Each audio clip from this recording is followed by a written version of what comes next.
The officer's voice was calm, but his words were sharp like knives. "Sir, you are being detained. Do not resist. For officer safety, place your hands behind your back." The black man stood still on the sidewalk, his hands already open, his phone recording. Red and blue lights flashed across his face. People across the street had stopped walking. A police body camera blinked red. "I haven't done anything wrong," the man said slowly. "I am within my rights." The officer stepped closer. "That's not how this works," he replied. "You're escalating the situation." Then the officer grabbed the man's arm. That was the moment everything broke open. The moment that would cost the officer his badge.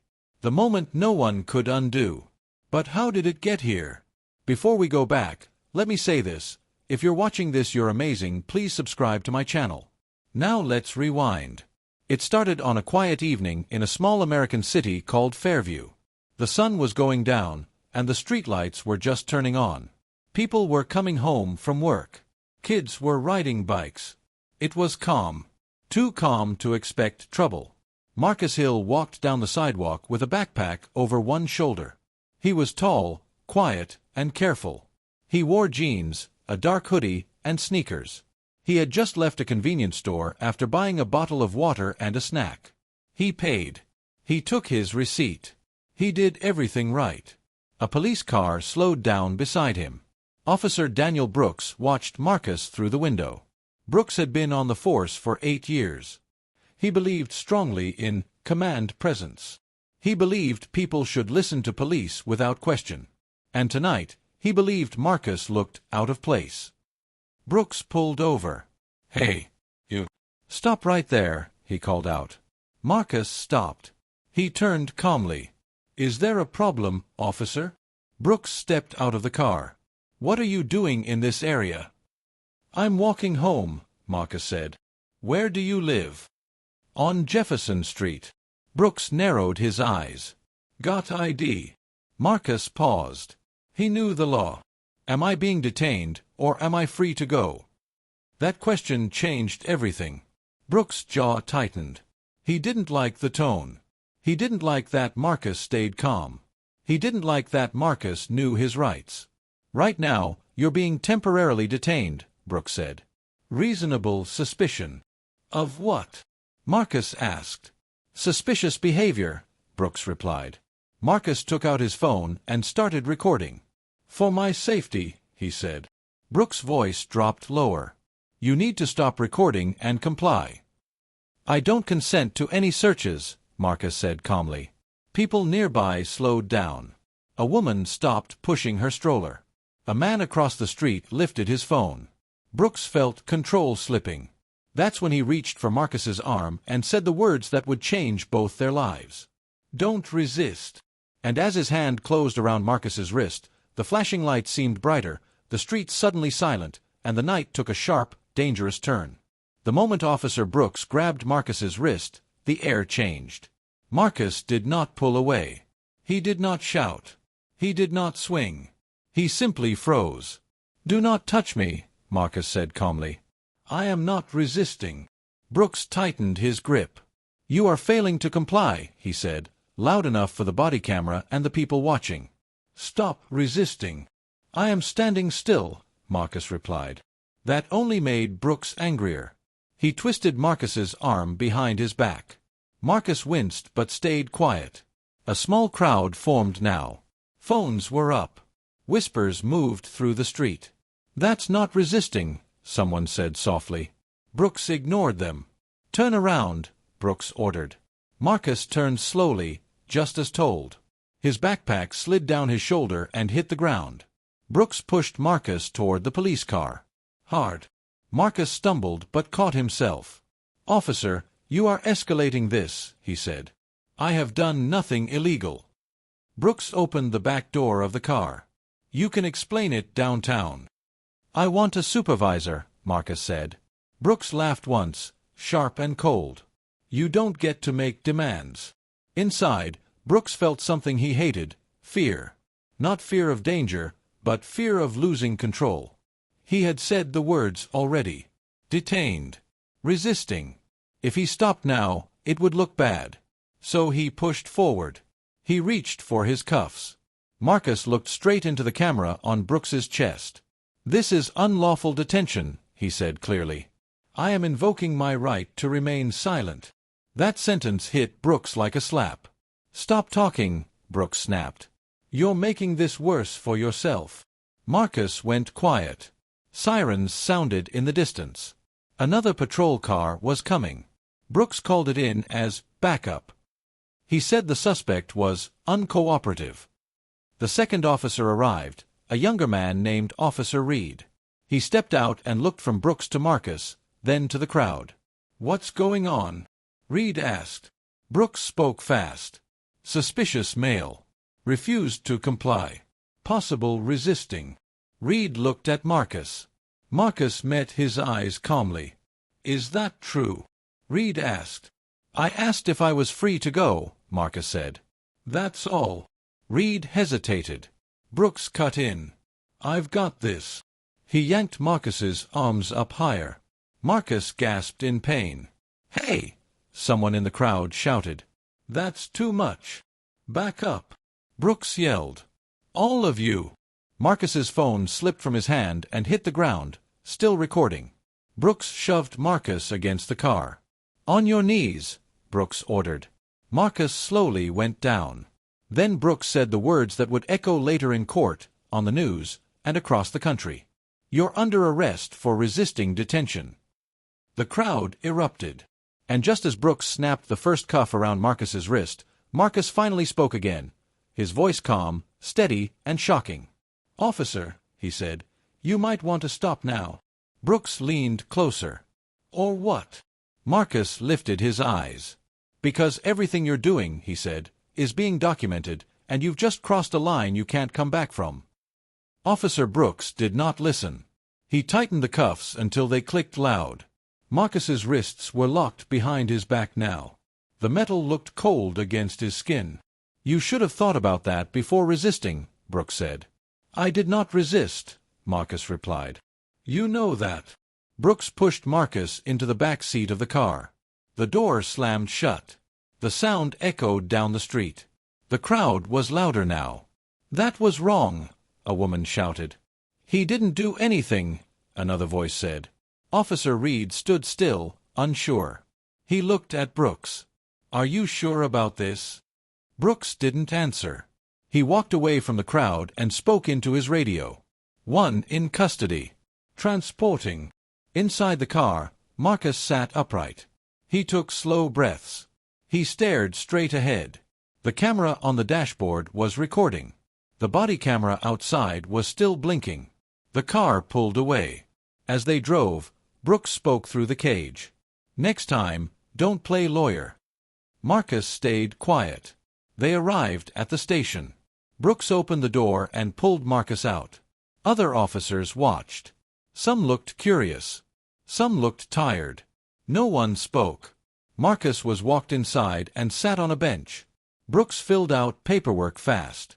His fingers moved quickly, but his eyes kept darting toward Marcus. "What's the charge?" the desk officer asked. "Resisting detention." "Disorderly conduct," Brooks replied. The desk officer nodded and typed. Marcus finally spoke again. "I would like to make a phone call." "You'll get one," Brooks said. "After processing." Marcus nodded. Hours passed. The room was cold. The lights were bright. Marcus sat still. He did not argue. He did not beg. At last, Brooks came back. "You ready to talk now?" Brooks asked. "I want a lawyer," Marcus said. Brooks rolled his eyes. "Figures." Marcus made his call. On the other end of the line, he spoke quietly. "Yes. It's happening now. Fairview Police. Officer Brooks." He listened. Then he said, "No, I'm fine. But this will matter." He hung up. Minutes later, something strange happened. Two supervisors walked into the room. One was a woman with gray hair. The other was a tall man with a serious face. They did not look at Marcus first. They looked at Brooks. "Officer Brooks," the woman said, "we need to speak with you." Brooks frowned. About what? About this arrest, the man said. And the video. Brooks' face changed. What video? The video taken by the civilian, the woman said. And your body camera. Brooks swallowed. They turned to Marcus. Sir, the woman said gently, we're reviewing everything now. Marcus nodded. Thank you. Brooks felt heat rush to his face. He was resisting, he said quickly. The woman looked at him. We'll see. As Brooks followed them down the hall, his radio crackled. Officers nearby went quiet. Eyes followed him. Back in the holding room, Marcus sat alone. He looked calm. But inside, he knew something big had started. If this story is hitting you right now, take a moment to like this video and stay with us. This is only getting deeper. Down the hall, a supervisor pressed play on the footage. And when Brooks' own words filled the room, "Stop resisting," while Marcus stood perfectly still, the room fell silent. That silence was the sound of a career beginning to fall apart. The video played again. And again. Officer Brooks stood with his arms crossed, but his hands shook. On the screen, Marcus was calm. His voice was clear. His hands were open. The words, "Stop resisting," came from Brooks while nothing was happening. The supervisors did not speak at first. "This doesn't look good," the tall supervisor finally said. Brooks leaned forward. You can't hear his tone. He was being smart. He was trying to control the situation. The woman supervisor paused the video. "Officer Brooks," she said, "procedure does not mean intimidation." Brooks opened his mouth to respond, but no words came out. Down the hall, Marcus was moved to a small interview room. An officer brought him water. Another one removed the cuffs. "You're not in trouble right now," the officer said quietly. Marcus nodded. "I know." Time passed slowly. Marcus sat alone, staring at the table. He thought about his father. He thought about training. He thought about how many times he had seen this happen to people who didn't know the law. A door opened. A man in a suit walked in. He smiled slightly. "Marcus Hill." "Yes." "I'm Attorney James Carter," the man said. "I was told to come immediately." Marcus stood and shook his hand. "Thank you for coming." "Carter Saturday, you did everything right," he said. "Now we wait." Back in the supervisor's office, Brooks' story began to fall apart. "Why did you detain him?" the woman asked. "He matched a description," Brooks said. "What description?" Brooks hesitated. "Suspicious behavior." The tall supervisor leaned forward. "That is not a description." Brooks' voice grew sharp. He refused to comply. "With what?" the woman asked. Brooks stayed silent. The room felt smaller. The air felt heavy. Another officer knocked and entered.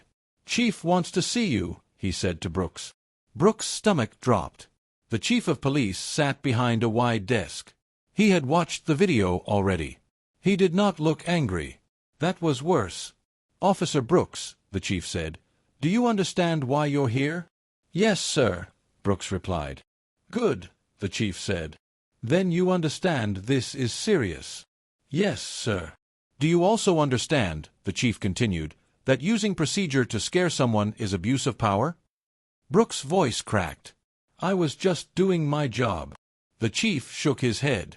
"No. You were protecting your authority."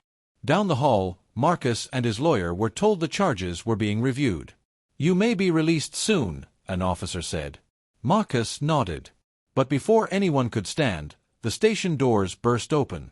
A group of internal affairs officers walked in. Cameras followed them. A reporter's voice echoed through the building. "Is it true an officer arrested a man without cause?" she asked loudly. Everyone froze. The chief stood up slowly. And in that moment, Officer Brooks realized this was no longer just a complaint. It was an investigation. And it was about to go public. The station had gone silent. Every officer froze, unsure where to look. The reporter's camera lights flashed, catching Brooks' sweating face. His heart pounded like a drum. Marcus remained calm. He stood near the holding room, his lawyer at his side. The calmness in Marcus' eyes seemed to draw attention. It was unsettling for some, infuriating for Brooks. "Sir," the reporter called out, "can you tell us why Officer Brooks detained you?" Marcus took a slow breath. "I did nothing illegal. I was walking home. I followed the law." The reporter nodded and turned back to her camera. "Did he threaten you?" "Yes," Marcus replied. "He tried to intimidate me using police procedure." The crowd of officers, now whispering, watched Brooks. Sweat dripped down his neck. He opened his mouth, but the words wouldn't come. He felt trapped in a situation that he had created himself. The chief stepped forward. "Officer Brooks," he said, voice sharp, "Internal Affairs will handle the rest. You will not leave until this is resolved." Brooks' legs felt weak. He wanted to argue, to explain, to prove that he was right. But the reality was staring him down. The video evidence, the witnesses, Marcus' composure, and the law were all against him. Outside, the crowd grew. Neighbors had gathered, phones in hand. Social media was already lighting up with live streams from people filming the incident. The story was spreading faster than Brooks could imagine. Marcus and his lawyer walked calmly to a nearby room to review the footage. Carter pointed at the screen. "See here," he said, "stop resisting while you were doing nothing. That is clear abuse of procedure." Marcus nodded. "I knew it. But I needed the proof to be public." Meanwhile, Brooks sat in a separate holding room, his mind racing. He replayed every word, every gesture. How could one night, one routine stop, turn into this disaster? Hours passed. Brooks was still in the room, the reality sinking deeper. The chief's words rang in his ears, abuse of power. He couldn't shake them. Then, suddenly, the calm was shattered. The station doors burst open again. This time, it wasn't the reporter. It wasn't Internal Affairs. It was Marcus. He walked toward Brooks, his expression unreadable. Carter stayed a step behind. Marcus leaned slightly forward and spoke, his voice quiet but sharp. "Officer Brooks, do you understand what just happened to your career? Do you see what happens when you misuse authority?" Brooks' face drained of color. He opened his mouth, but nothing came out.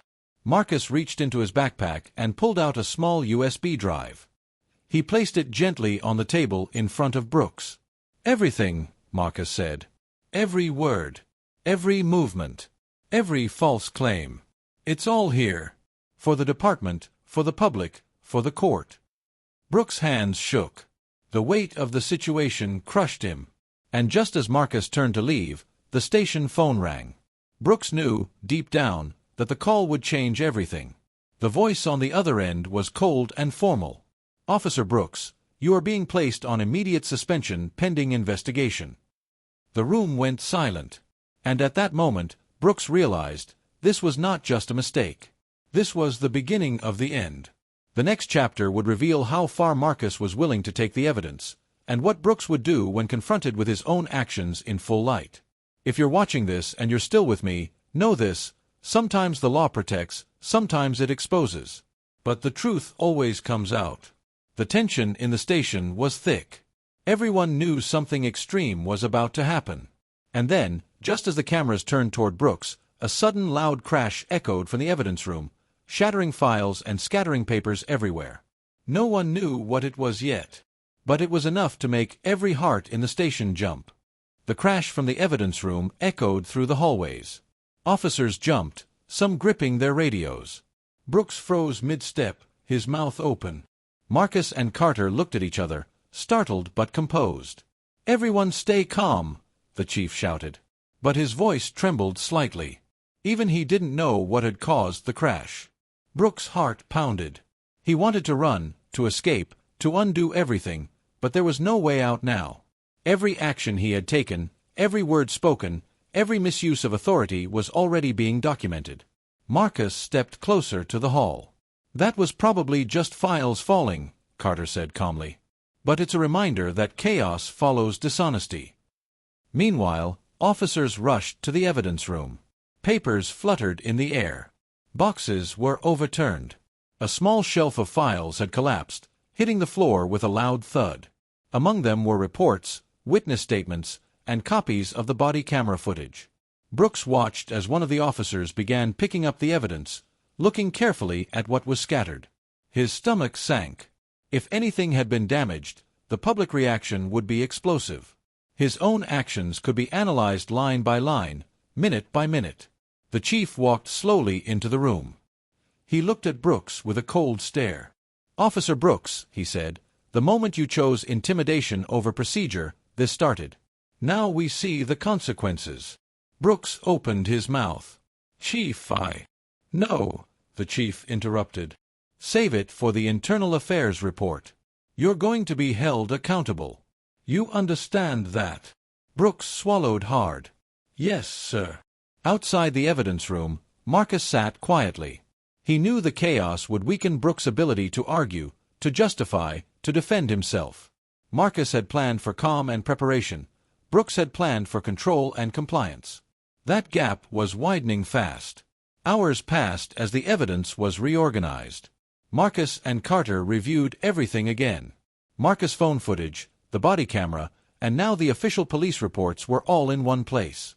"This will make the investigation airtight," Carter said.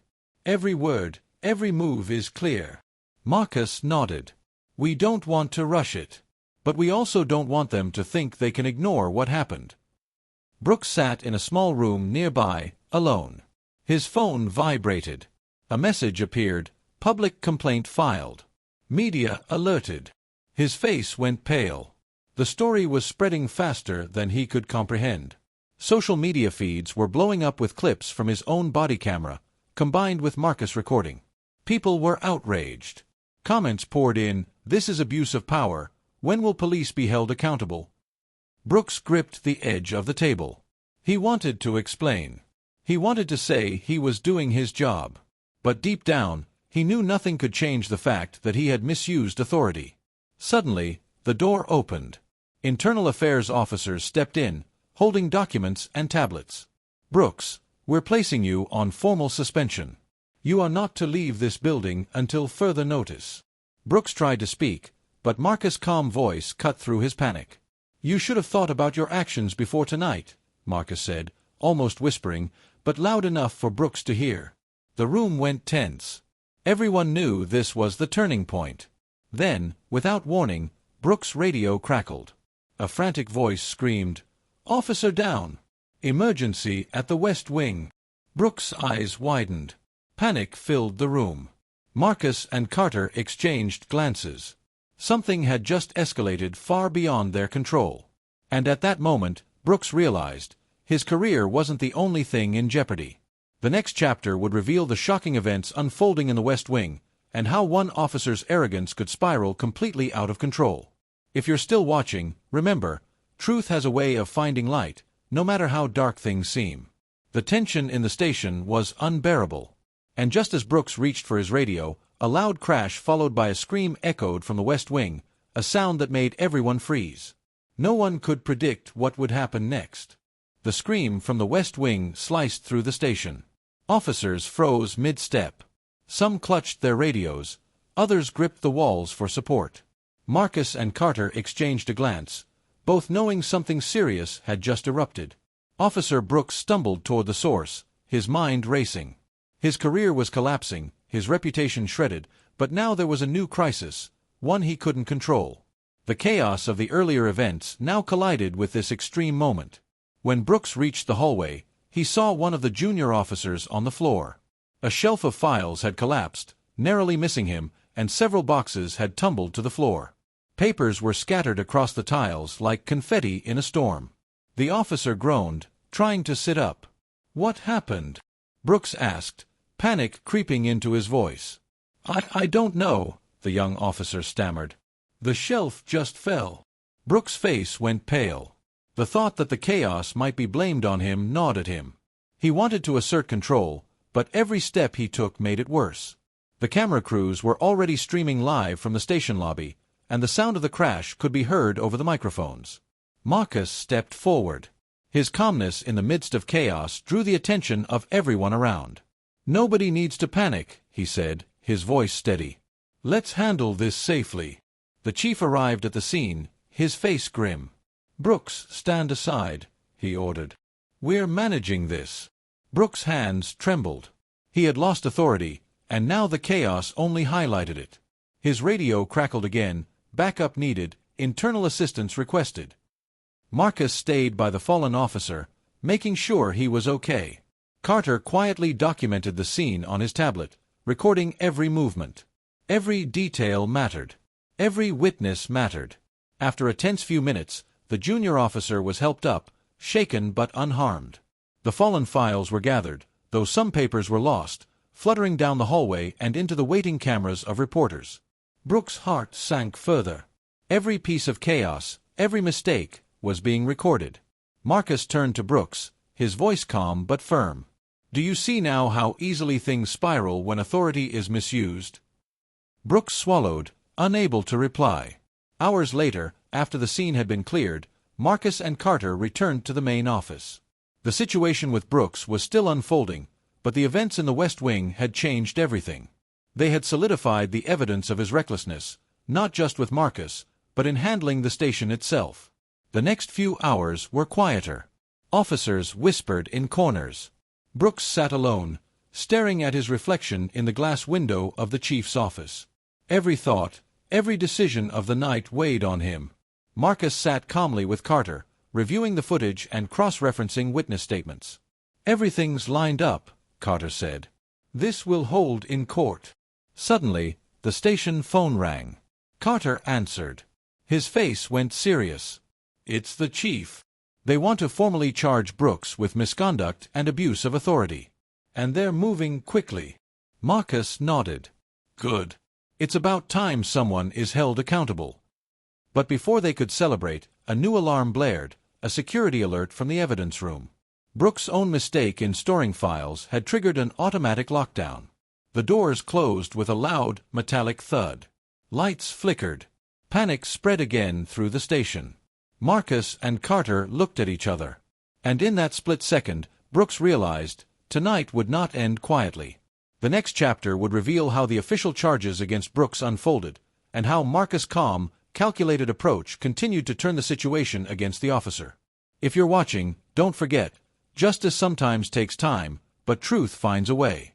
And just as the security doors slammed shut, a loud crash came from inside the evidence room again, a sound that made everyone in the station freeze in fear.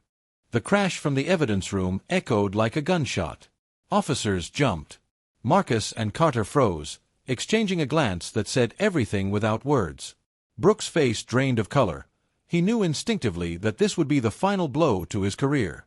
The chief's voice cut through the chaos. "Everyone, remain calm. Internal Affairs is handling it." But no one moved. The doors of the evidence room had slammed shut, trapping whatever, or whoever, was inside. Alarms blared. The lights flickered. The red and blue emergency lights from the hallway reflected against the walls, painting the scene in stark, chaotic colors. Marcus stepped forward. "Stay back," he said calmly. "It's probably just the shelf falling again. But we need to document everything." Carter immediately started recording, capturing the fear, the panic, and the tension. Brooks' hands shook uncontrollably. He looked around, realizing that every camera, every phone, every witness was watching him unravel. His own misdeeds were finally catching up. He could feel the weight of accountability pressing on him from every direction. The chief approached Brooks, his face stone-cold. "Officer Brooks, you are suspended effective immediately. Internal Affairs will be filing charges for abuse of authority, intimidation, and misconduct. You will not return to duty." Brooks tried to speak, but his voice caught in his throat. He looked at Marcus, who met his gaze without a hint of anger, only calm certainty. That calm was worse than any shouting, worse than any threat. It reflected the truth Brooks had tried to hide all night. Marcus' lawyer, Carter, stepped forward. "Everything has been documented," he said.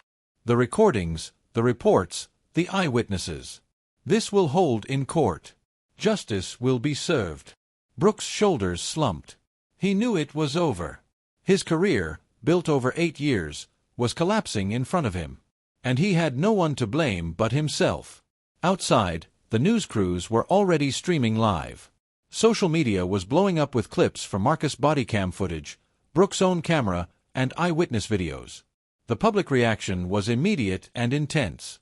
The hashtag started trending within minutes. Hashtag Justice for Marcus, hashtag Police Accountability, hashtag Fairview Incident. Inside the station, Marcus was escorted to a waiting area. He sat calmly, reviewing the footage one last time with Carter. "Everything is ready," Carter said. "This is airtight." Marcus nodded. "It's time the truth comes out. Not just for me, but for everyone who has ever been intimidated like this." Back in the hallway, Brooks packed his personal items. His hands trembled as he placed his badge, his gun, and his paperwork into a small box. He paused, looking at the building he had served, and for the first time, truly saw the consequences of his actions. A security officer walked by and whispered, "It's done. Everyone knows." Brooks didn't respond. He could feel the weight of public scrutiny pressing on him. He had been exposed, fully, and there was no escape. Marcus and Carter stood, preparing to leave the station. Cameras still flashed, capturing every movement. Marcus turned briefly to the crowd, raising his hand slightly. "This is just the beginning," he said calmly. And as the doors closed behind them, the words echoed in the minds of everyone who had witnessed the chaos. The misuse of authority comes with consequences, and the truth will always find its way to light. If you enjoyed this story and want to see more, make sure to share and subscribe so you never miss the next chapter of real stories that reveal the truth. The story of that night would be told for years in Fairview, and the image of Marcus standing calm while the officer's career crumbled would remain a powerful symbol of accountability, courage, and justice.